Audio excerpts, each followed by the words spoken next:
This is abundance of love, abundance of money, no? Abundance of love dun sa platonic na relationship, sa family, sa friends, ganyan. Talagang, kumbaga parang complete kayo doon. Walang ex, ganyan. Walang marka ng pagkatalo.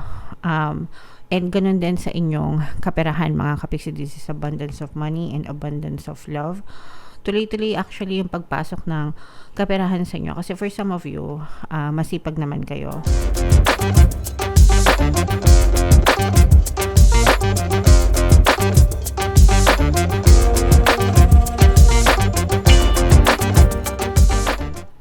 Hello guys, hello Virgo. Welcome back to Pinoy Pixie Tarot. Ang pamagat ng episode natin for tonight is monthly Taroscope para ngayong June 2024 para sa Virgo, Sun, Moon, Rising, Sign, and Venus.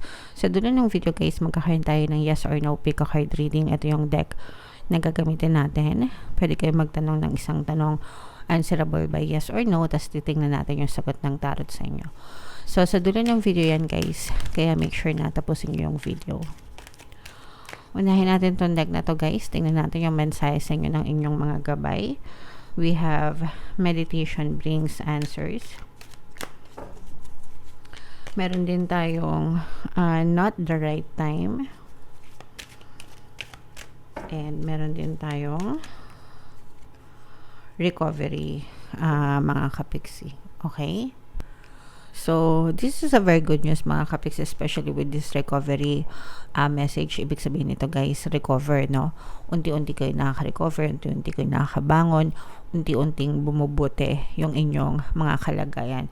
Kahit ano pa yung pinagdadaanan nyo guys, pwedeng recovery sa kabuhayan, recovery sa kaperahan, or kung meron kayong mga sakit o karamdaman, pwedeng nakaka-recover din kayo mga kapiksi.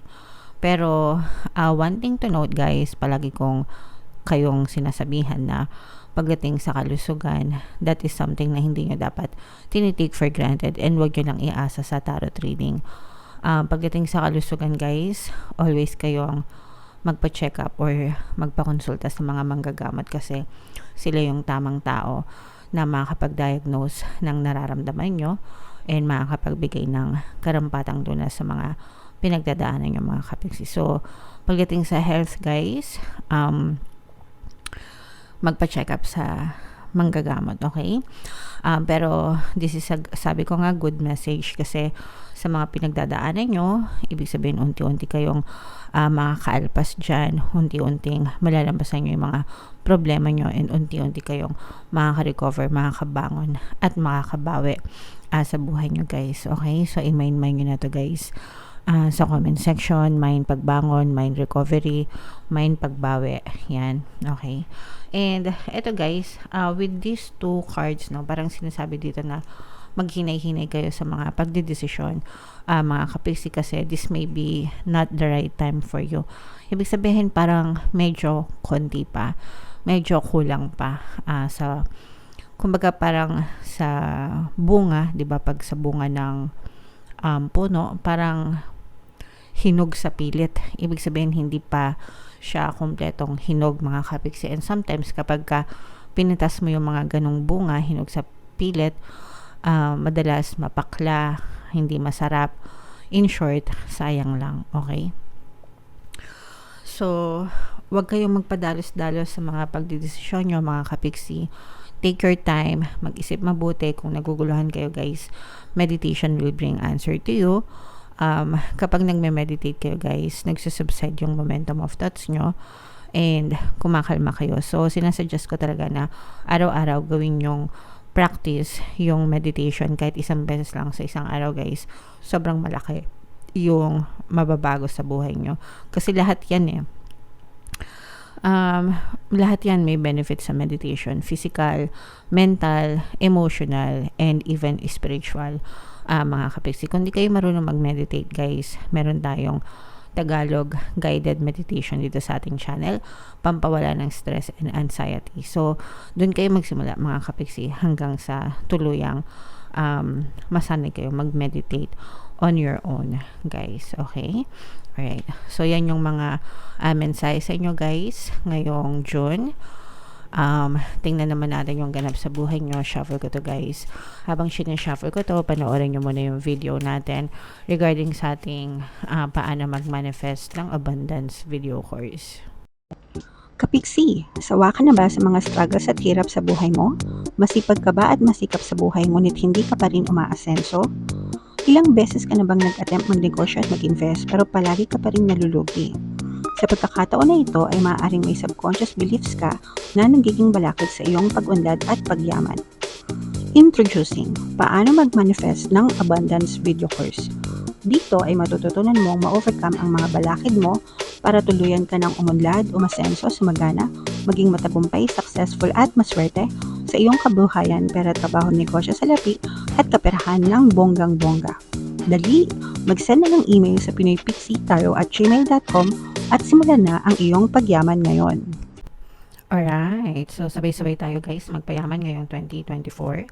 Mag-avail na kayo ng course, sobrang ganda niyan, mga kapiksi. And ngayong May 31 or until May, mga kapiksi, until May 31, magkakaroon tayo ng promo. Pwede kayong mamili, guys, kung gusto nyo ng 1 free pampaswerte subliminal o kaya naman ay 200 pesos na discount until May 31 yan, mga kapiksi.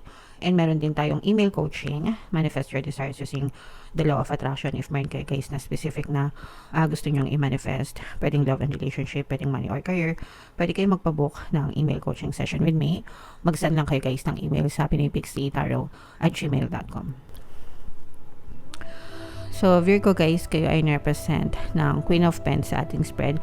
Ito yung combination ng positive and negative energy, mga kapiksi. Yung negative energy, nakikita natin sa love life nyo, no? Medyo balisa kayo, medyo masakit ulo nyo, stress kayo, at saka yung iba sa inyo malungkot.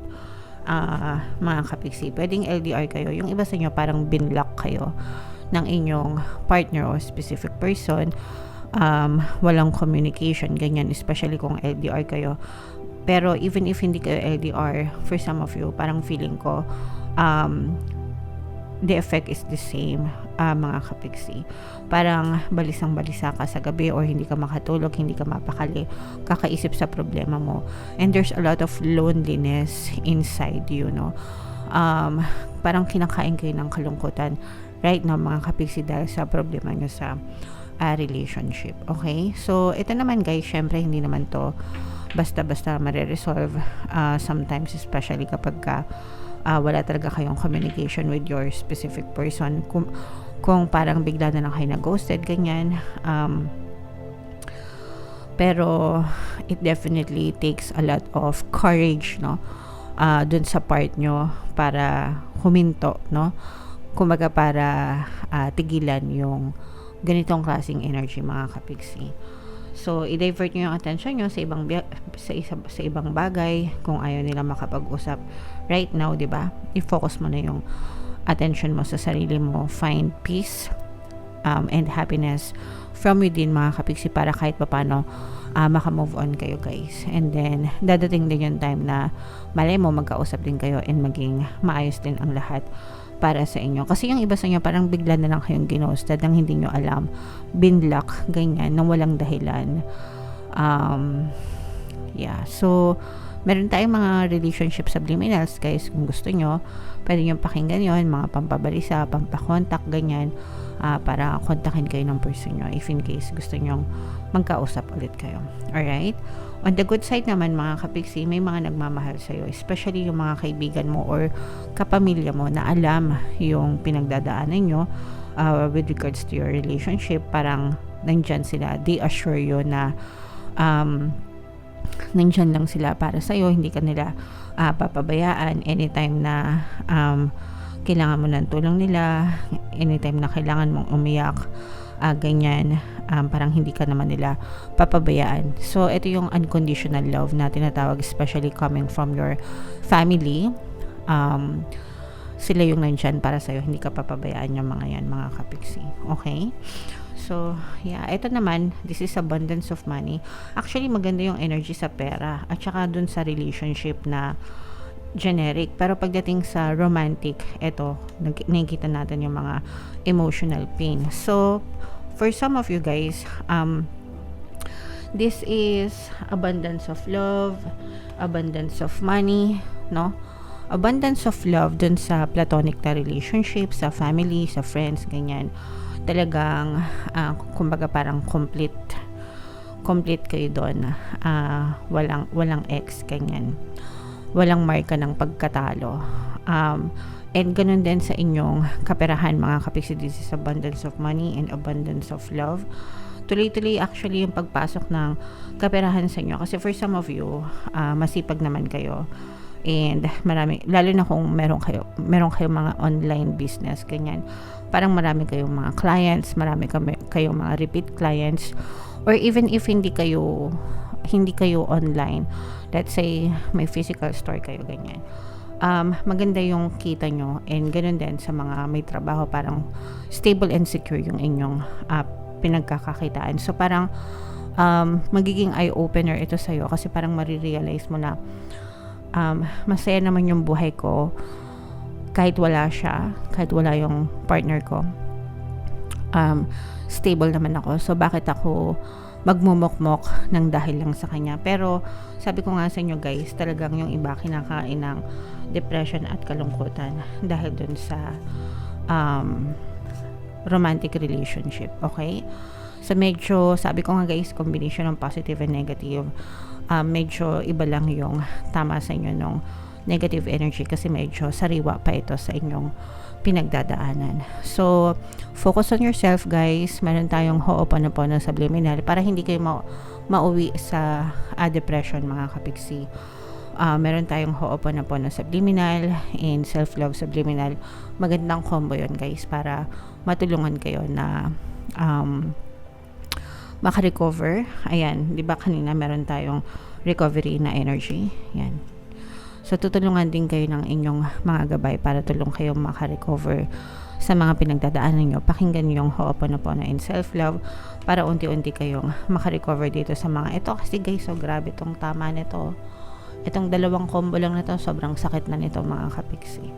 Para yung tinik sa dibdib na hindi mo maalis-alis. Kaya prayers, syempre subliminals, and kayo din yung tumulong sa sarili nyo guys. Okay? Alright. So comment down below if naka-resonate kayo. Itong mga positive energies na to guys, imayin nyo to, kasi ito talaga para sa inyo to. Abundance of love, abundance of money, abundance of riches, yan, stable and secure na kaperahan. I-main yan sa comment section, kasi deserve nyo talaga yan. Okay? So tingnan natin guys yung inyong ito na yung yes or no pick a card natin. Isipin nyo yung tanong sa isip nyo guys, and pumili kayo ng isang card. Okay, habang sinashuffle ko to guys, pwede kayo mag-join sa ating membership program sa ating channel. I-click nyo lang yung join button dito sa baba guys, o kaya dito sa taas ilalagay natin yung link.